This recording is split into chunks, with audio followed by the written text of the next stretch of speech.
And Iran and the United States are preparing for talks on Friday in Oman. The talks are taking place after days of uncertainty over the location, timing and the format. This will be the first such encounter between the two sides since the U.S. strikes on Iranian nuclear sites last June.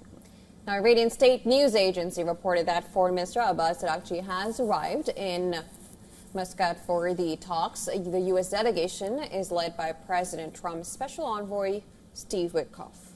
Now, on the eve of the talks, White House said that Trump wants diplomacy to work, but is ready for other options as well. It also underlined that Trump is looking to strike a deal in which Iran has zero nuclear capability.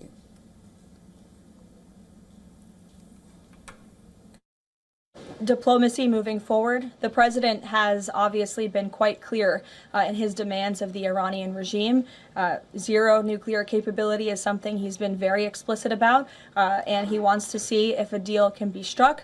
And while these negotiations are taking place, I would remind the Iranian regime that the president has many options at his disposal, aside from diplomacy, as the commander-in-chief of the most powerful military in the history of the world. The talks were originally scheduled to take place in Turkey, but they were moved to Oman at Iran's request, as Iran has insisted on keeping the talks on its terms regarding its nuclear program. Well, reports say that mediators from Qatar, Turkey and Egypt have presented a framework of key principles to be discussed. They reportedly include requirements for Iran to halt uranium enrichment for 3 years and transfer stock to a third country. Key points in the proposed framework reportedly also include restrictions on the use of ballistic missiles and the arming of Iran's allies in the region. Now, Iran has denied these reports, saying its position has not changed. It has insisted that the only topic on the table will be nuclear.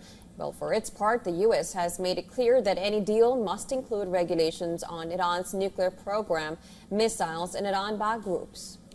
There had been tensions in the run-up to the talks over whether the meeting should also include regional countries. Citing unnamed Iranian officials, the New York Times said that the United States agreed the talks would exclude regional actors.